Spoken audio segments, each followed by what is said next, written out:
إن هذا القرآن يهدي للتي هي أقوم.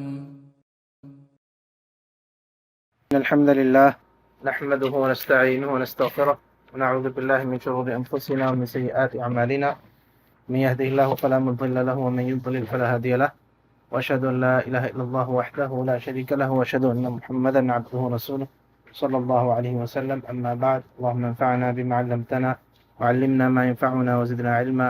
رب اشرح لي صدري ويسر لي أمري واحلل عقدة من لساني يفقهوا قولي. سبحانك لا علم لنا إلا ما علمتنا إنك أنت العليم الحكيم. أما بعد، فأعوذ بالله من الشيطان الرجيم. صراط الذين أنعمت عليهم غير المغضوب عليهم ولا الضالين. سورہ فاتحہ کی آخری آیت غیر المغضوب علیہم ولا الضالین، اس کے حوالے سے گفتگو چل رہی تھی. آج کے درس کی جو ہماری بات ہے کہ اس میں ہم نے دیکھے کہ غیر المغضوب علیہم ولا الضالین اللہ تعالیٰ نے فرمایا ہے. تو اس میں ایک سوال یہ ہے کہ مغضوب علیہم کو پہلے کیوں ذکر کیا اور ضالین کو بعد میں ذکر کیوں کیا؟ اس میں کیا حکمت ہے؟ تو واللہ اعلم، 4 باتیں اس میں امام ابن قیم نے ذکر کی ہیں. ایک بات کہ مغضوب علیہم کا ذکر پہلے اس لیے آیا کہ زمانے کے اعتبار سے یہودی پہلے ہیں اور عیسائی بعد میں ہیں. ایک سبب اس کا یہ ہے.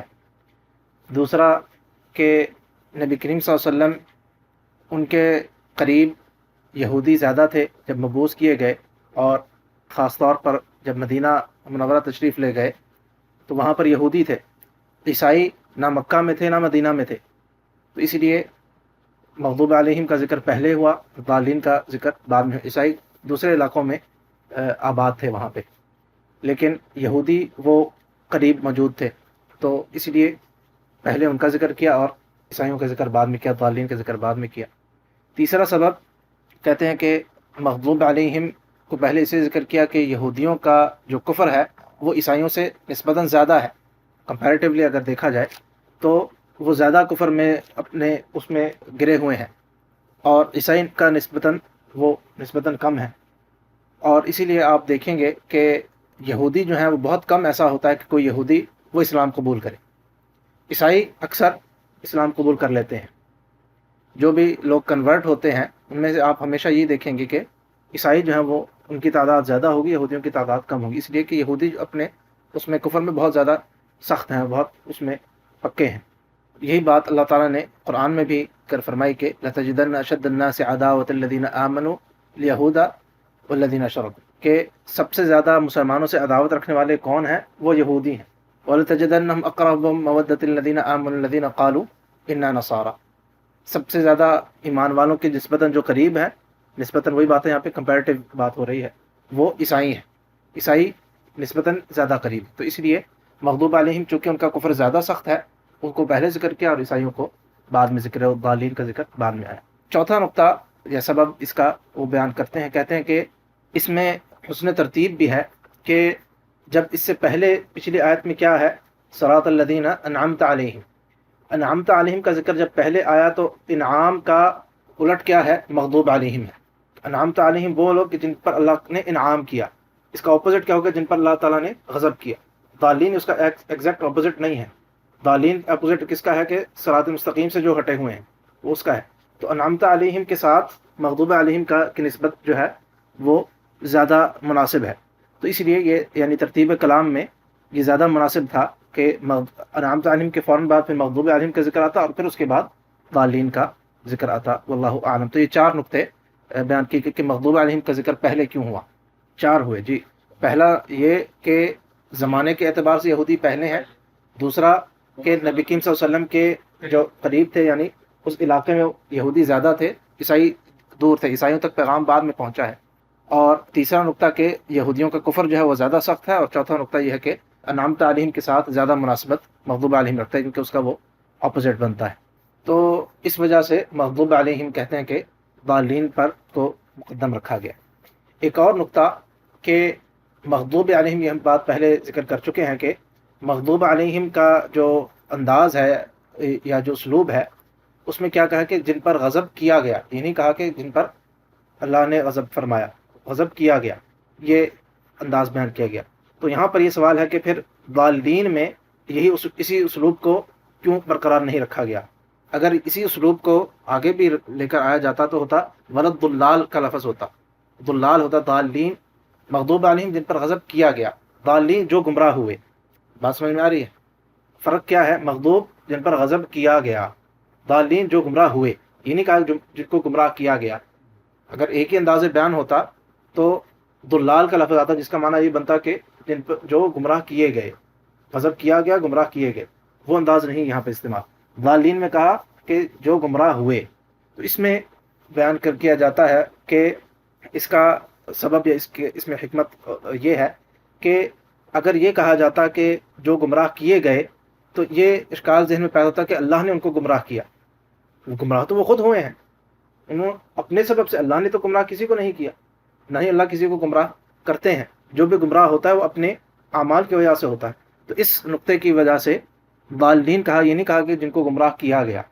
اگرچہ یہ بات قرآن کریم میں کئی مقامات پر آتے ہیں کہ اللہ تعالیٰ بعض کو گمراہ کرتے ہیں، بعض کو ہدایت دیتے ہیں۔ یہ بات ہم پہلے پڑھ چکے ہیں کہ ہدایت اللہ، جب ہم نے یہ پڑھا تھا کہ ہدایت دینا صرف اللہ کا اختیار ہے کہ کسی کو سیدھے راستے پر وہ قائم کر دیں، اس پر چلا دیں۔ تو وہاں پر ہم نے پڑھا تھا کہ جیسے کہ قرآن میں کئی مقامات پر آتا ہے، ہم نے وہ آیات بھی 2-3 پڑھی تھیں، یضل من یشاء ویہدی من یشاء، اس قسم کے آیات آتی ہیں۔ لیکن مقصود کیا ہے؟ جب وہاں پہ جو آتا ہے کہ اللہ تعالیٰ جس کو چاہتے ہیں گمراہ کرتے ہیں، یعنی یہ مقصود نہیں ہے کہ اللہ اپنی مرضی سے، یا نعوذ باللہ یہ نہ کہنا چاہیے، مرضی تو اللہ ہی کی ہے، لیکن یہ کہ اس میں انسان کا اختیار نہیں، انسان خود گمراہ ہوتا ہے تو اللہ اس کو گمراہ کرتے ہیں۔ جیسا کہ سورہ بقرہ میں آتا ہے کہ فی قلوبہم مرض فزادہم اللہ مرض، ان کے دلوں میں بیماری تھی تو اللہ نے ان کی بیماری کو اور بڑھا دیا۔ یہ نہیں کہ اللہ نے ان کو نعوذ باللہ گمراہ کیا ہے جان بوجھ کر یا زبردستی اللہ تعالیٰ کسی پر نہیں کرتے۔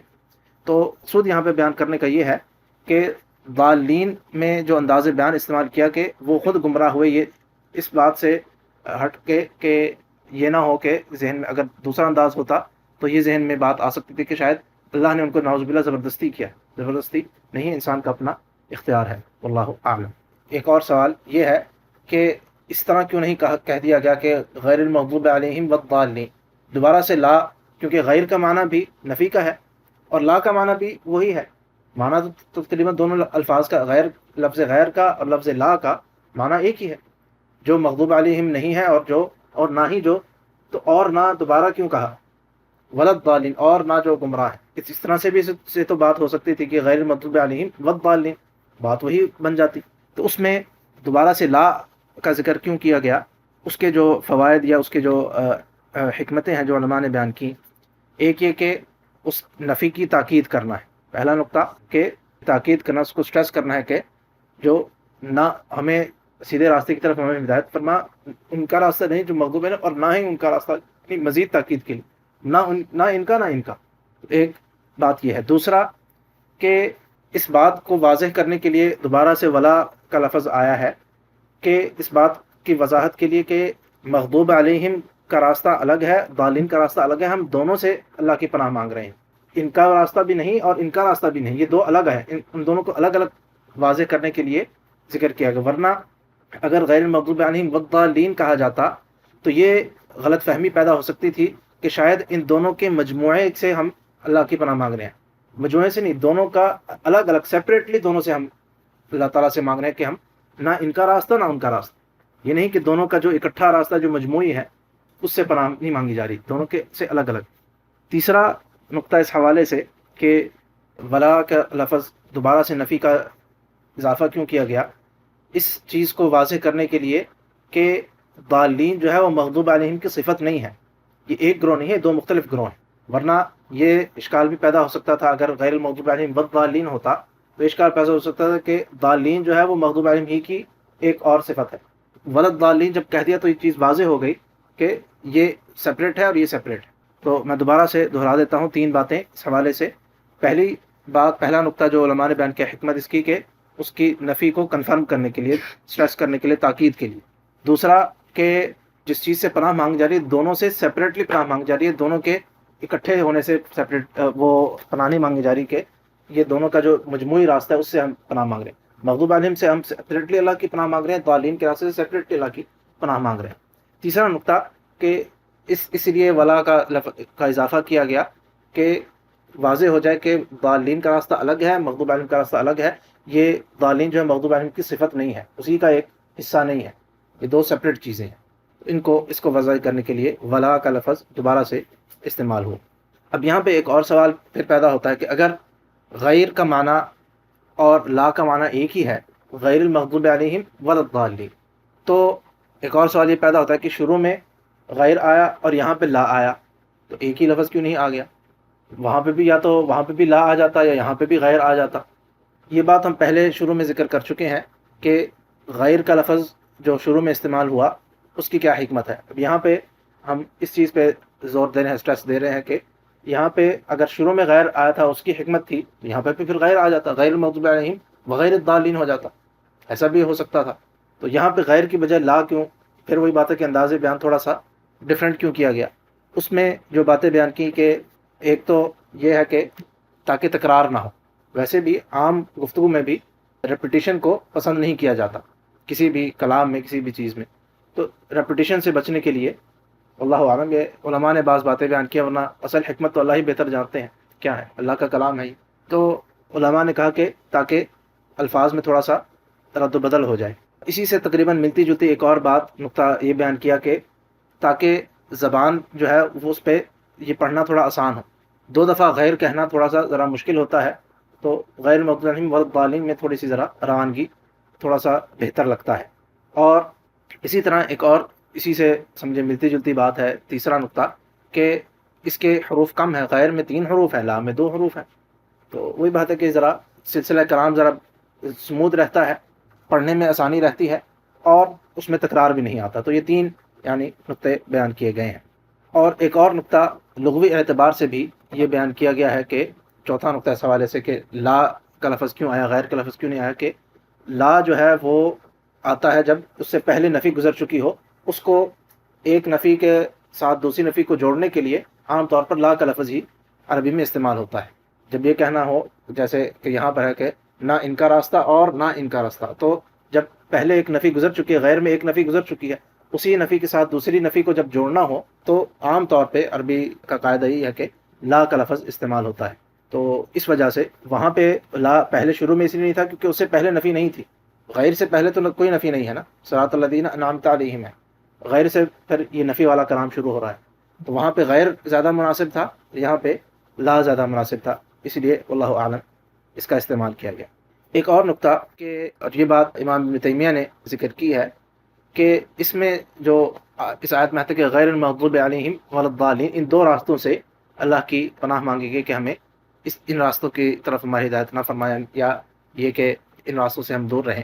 تو کہتے ہیں کہ جو صراط مستقیم ہے وہ کیا ہے، جیسے کہ ہم پیچھے پڑھ چکے ہیں، وہ دین اسلام ہے۔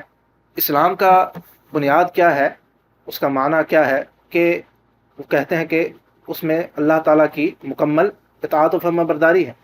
اسلام کا بنیادی معنی یہی ہے، اللہ تعالیٰ کے لیے ہم جس کو کہتے ہیں سر تسلیم خم کر دیا جائے اللہ تعالیٰ کے سامنے، یہی معنی ہے اسلام کا۔ تو کہتے ہیں کہ اسلام کی بنیادی طور پر مین 2 اس کے متضاد چیزیں ہیں جو اسلام سے ٹکراتی ہیں، جو اسلام کی مخالف ہیں۔ ایک ہے تکبر اور ایک ہے شرک۔ تکبر اسلام کے معنی میں، اسلام کا معنی ہی یہ ہے کہ سر تسلیم خم کر دینا، تو جس میں تکبر ہوگا وہ نہیں جھکے گا۔ اور دوسرا کہ شرک سے بچنا ہے، جو شرک کرتا ہے وہ کافر ہے، وہ مسلمان تو ہے ہی نہیں۔ تو اسلام کی بنیادی طور پر اسلام کے جو متضاد چیزیں ہیں وہ یہ 2 چیزیں ہیں، تکبر اور شرک۔ جو شخص ان 2 چیزوں سے بچ گیا گویا کہ وہ مسلمان ہو گیا، اس کو اس طرح سے سمجھ سکتے ہیں۔ تو کہتے ہیں کہ یہاں پہ غیر المغضوب علیہم ولا الضالین میں ان دونوں چیزوں کی اسی طرف اشارہ ہے کہ نفی کی گئی ہے، کہ یہودی جو ہیں ان میں اگرچہ وہ بھی کافر ہیں، وہ بھی مشرک ہیں، لیکن ان میں تکبر زیادہ ہے۔ تو غیر المغضوب علیہم تکبر سے گویا کہ آپ اللہ کی پناہ مانگ رہے ہیں، اسلام کے جو مخالف 2 چیزیں ہیں ان سے پناہ مانگی جا رہی۔ غیر المغضوب علیہم انہوں نے جیسے کہ ہم پیچھے یہ پڑھ چکے ہیں کہ بنیادی طور پر یہودیوں نے کفر کیوں کیا تھا، تکبر کی وجہ سے۔ علم تو تھا ان کے پاس، سب کچھ جانتے تھے، لیکن تکبر کی وجہ سے، حسد کی وجہ سے۔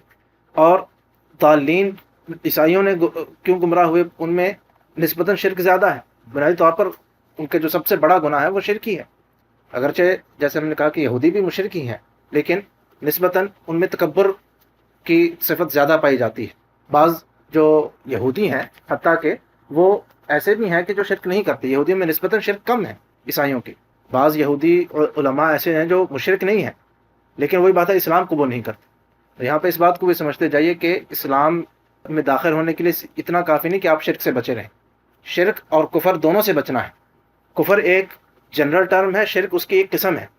کفر کی اور قسمیں بھی ہیں. ایسا بھی ہو سکتا ہے کہ بعض انسان وہ شرک تو نہیں کرتے لیکن پھر بھی کافر ہیں. مثال کے طور پر قادیانی کو لے لیجئے. اگر کوئی قادیانی ایسا ہے جو شرک نہیں کرتا لیکن وہ کافر ہے، کیوں؟ اس لیے کہ نبی کریم صلی اللہ علیہ وسلم پر ایمان نہیں لاتا. تو کفر جو ہے ایک جنرل یعنی نسبتاً زیادہ بڑی ٹرم ہے اور شرک اس کی ایک قسم ہے. اسی طرح ایک شخص ہے مثال کے طور پر وہ آخرت کا منکر ہے، شرک نہیں کرتا، اسے عبادت تو صرف ایک اللہ کی کرتا ہے لیکن کہتا ہے میرا آخرت کا کوئی ایمان نہیں ہے، تو وہ مسلمان نہیں ہوگا، وہ کافر ہی کہلائے گا. تو اس لیے اسی طرح اور قسمیں ہیں. تو یہودیوں کی میں تکبر زیادہ ہے. ایسے بھی یہودیوں کے بعض فرقے یا بعض ان میں جماعتیں ایسی بھی ہیں جو شرک نہیں کرتے لیکن مسلمان نہیں ہیں، اس لیے کہ انہوں نے نبی کریم صلی اللہ علیہ وسلم پر ایمان نہیں لاتے، وہ دین اسلام کو قبول نہیں کرتے. اور نبی کریم صلی اللہ علیہ وسلم نے فرمایا تھا کہ ان کی بعثت کے بعد فرمایا کہ کوئی یہودی کوئی عیسائی ایسا نہیں ہے کہ جس کو میرے بارے میں پتہ چل جائے، میری بعثت کے بارے میں اس تک اس پیغام پہنچ جائے اور وہ میرے پر ایمان نہ لائے الا یہ کہ وہ کافر ہوگا، وہ جہنم میں جائے. اب اسلام آنے کے بعد نبی کریم صلی اللہ علیہ وسلم کے بعثت کے بعد نہ یہودیوں سے ان کا دین قبول ہوگا نہ عیسائیوں سے ان کا دین قبول ہوگا، چاہے وہ جو اصل دین تھا اسی پر عمل کرتے رہیں، تحریف شدہ نہ ہو. جو اصل تورات میں جو دین آیا تھا یا انجیل میں جو دین آیا تھا، اگر آج کوئی یہودی کوئی عیسائی اس پر عمل کرنا چاہے وہ بھی قابل قبول نہیں، جب تک کہ نبی کریم صلی اللہ علیہ وسلم پر ایمان نہ لے آئے، کیونکہ اب وہ منسوخ ہو چکا. اب دین اسلام ہی وہ چیز دین ہے جو رائج.